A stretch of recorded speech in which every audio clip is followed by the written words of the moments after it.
Komisi 6 DPR RI itu sebenarnya mengundang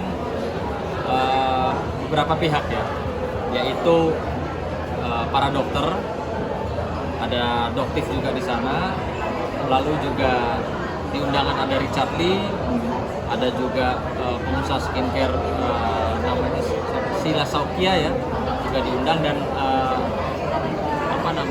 hadir juga yaitu Badan Perlindungan Konsumen Nasional Republik Indonesia, di mana kemarin teman-teman anggota DPR dari berbagai macam fraksi, kemarin saya lihat ada Mbak Mulan Jamila dari Gerindra, lalu ada Mbak Rike Diah Pitaloka dari PDIP, dan lain-lain, ada dari PKB. Itu mereka betul-betul concern atas terjadinya peristiwa skincare yang gaduh saat ini. Dan kemarin juga kami hadir bersama perwakilan para korban. Di sana diperlihatkan bagaimana wajah mereka pada saat mengalami gangguan atau peradangan. Bahkan saya pribadi sampai nggak kuat lihatnya. Nah, akhirnya mereka bersepakat bahwa memang ini harus jadi perhatian serius, karena skincare ini betul-betul sudah mencapai ke pelosok-pelosok, yang dimana dengan iklan bilang katanya orang bisa kulitnya bisa putih, bisa glowing, apa segala itu kan sampai ke pelosok-pelosok Indonesia produk tersebut. Nah, justru kemarin sangat disayangkan kenapa ya para pengusaha skincare ini tidak hadir. Ini yang ngundang DPR loh, resmi loh. Ya, ada apa? Kenapa tidak ada satu perwakilan pun yang datang?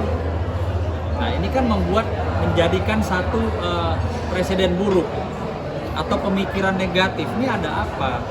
Padahal kalau memang mereka para pengusaha skincare yang diduga bermasalah itu tidak bermasalah, inilah momennya. Inilah momennya mereka datang, mereka bisa menyajikan segala sesuatunya, baik itu izin-izinnya, mungkin produknya, mungkin juga hasil tes labnya. Nah, kalau saya lihat sekarang, ini cenderungnya bisa mengarah nanti mereka lepas tangan. Para pengusaha skincare yang diduga barang-barangnya itu bermuatan atau komposisinya ada bahan berbahaya, saya yakin pasti mereka akan menyalahkan pabrik. Ya, saya juga bisa menjawab, kalau memang Anda pengusaha yang beritikat baik, kalau memang Anda mengedepankan produk dan nama baik Anda untuk sebelum dijual ke masyarakat, ya, untuk dijual berikutnya ke masyarakat, kan bisa kalian memeriksakan lagi di laboratorium. Misalnya nih, contohnya, ini saya jadi ngajarin. Misalnya dia pesan barang di pabrik, 1000 piece, oke? 1000 piece itu datanglah ke tempat usahanya. Dia hanya mengeluarkan duit kurang lebih berapa lah untuk ngecek lagi nih, ini komposisinya aman nggak, berbahaya nggak? Karena apa? Kalau saya jadi pengusaha skincare, saya akan lakukan itu. Untuk apa? Untuk menjaga nama baik saya, nomor satu.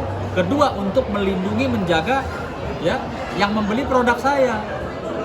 Jangan sampai dari pabrik dikirim, begitu nyampe di tangan kita ada bahan-bahan yang berbahaya.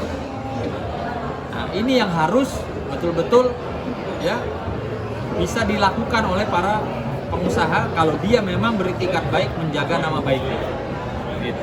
Oke, Bang. Awal perannya dokter Oki klien saya itu tidak lebih dan tidak kurang adalah dia orang baik. Orang baik, di mana orang baik ini klien saya ya berkali-kali dihubungi oleh si dokter R ya untuk bisa menyambungkan kepada Nikita Mirzani. Gitu loh. Jadi kan kita bisa lihat ini. Kalau orang biasanya tuh kasus-kasus pemerasan, orang yang penjahatnya yang datengin, lo bagi gue duit nggak bagi gue duit, awas. Tapi kan kalau orang yang katanya sekarang saat ini menjadi korban, dia yang mendatengin, dia yang nyari, gitu loh. Dia yang merekam-rekam tanpa hak, tanpa izin, terus lalu dia yang memberikan duit 4 miliar untuk apa? Gitu. Kalau saya daripada duit 4 miliar kasih Nikita Mirzani, mendingan bangun masjid, bangun gereja, bangun rumah ibadah. Ketahuan. Ngapain? Apa yang menyebabkan membuat orang mengeluarkan duit 4 miliar tuh apa? Ada apa? Kalau cuma mau ngejebak Nikita Mirzani nggak perlu keluar 4 miliar.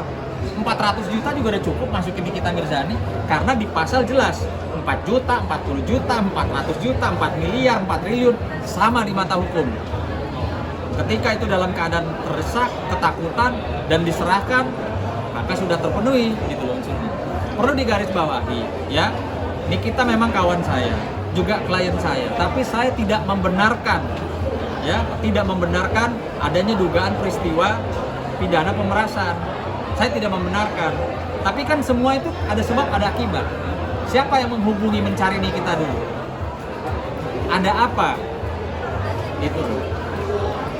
Oke. Siapa? Kata netizen kan katanya Kan nggak bisa baik. dong. Emang klien saya bisa tiap hari datang, kan ada kesibukan, juga ada waktu besuk gitu. Oke. Kalau Kalau dipikir emang klien saya siapa sih? Ya, orang mantan presiden kita, orang baik kayak begitu aja bolak-balik jadi presiden dihujat, sudah selesai jadi presiden juga dihujat, tenang-tenang aja. Selama itu tidak benar gitu. Ngapain? Oke. Bahwa dia punya 70 klinik se-Indonesia. Ya, artinya bisa dibayangkan dia tidak perlu lagi main-main yang istilahnya bisa apa dikait-kaitkan, dibilang sindikat, meras gitu apa. Ini tolonglah, itu pengacara dari pihak pelapor jangan membangun opini publik terus kerjanya, ya. Bilang ini sindikat, nggak usah ngomong-ngomong kayak gitu. Udah gitu mendesak-desak pihak kepolisian untuk segera menjadikan orang lain tersangka. Anda tuh sudah percaya sama Polda, sudah sama penyidik cyber, sudah ikuti saja.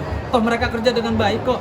Buktinya apa? Orang yang dibilang katanya kebal hukum kayak Nikita Mirzani masuk kan, ditahan kan, sudah dong. Jangan lagi memaksakan, mendikte, menyuruh-nyuruh penyidik untuk menangkap, mentersangkakan orang lain. Jangan. Anda itu kan tahu hukum ya. Pengacara itu kan ngerti hukum, ngerti proses aturan. Ini juga ada seorang pengusaha skincare ya, yang dimana muncul dan dia menyatakan mau diperas sama Nikita Mirzani 15 miliar ya.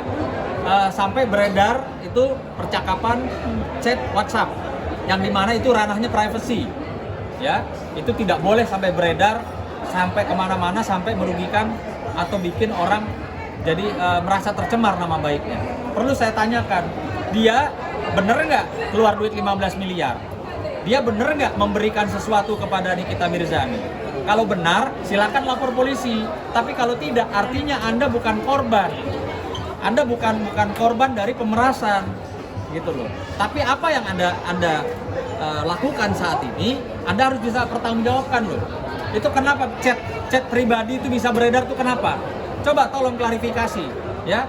Saya minta nih, Anda saudari ini jangan istilahnya menyampaikan dirinya bahwa diperas 15 miliar. Tolong klarifikasi, keluar, muncul apa alat buktinya yang mengindikasikan Anda diperas 15 miliar. Apakah Anda memberikan 5 miliar atau 10 miliar? Gitu loh. Jadi kalau belum jadi korban, saran saya ya udahlah, duduk fokus saja. Fokus sama jualannya. Gitu loh ya. Nanti kita akan ini juga akan sampai juga kok ke produk-produknya dia, kita akan sampai. Tentunya kemarin di Komisi 6 teman-teman sepakat ya, begitu juga Badan Perlindungan Konsumen Nasional sepakat menunjuk saya untuk menjadi Ketua Advokasi Perlindungan Konsumen. Nanti kita tunggu aja, kita nggak diam kok. Kita kumpulkan semua barang bukti dan alhamdulillah sudah dapat kita. Yang saat ini sekarang kita lagi cek lab mandiri, dan tidak hanya satu lab, kita cek kayak double check gitu ya, untuk memastikan ada nggak kandungan bahan berbahaya gitu loh.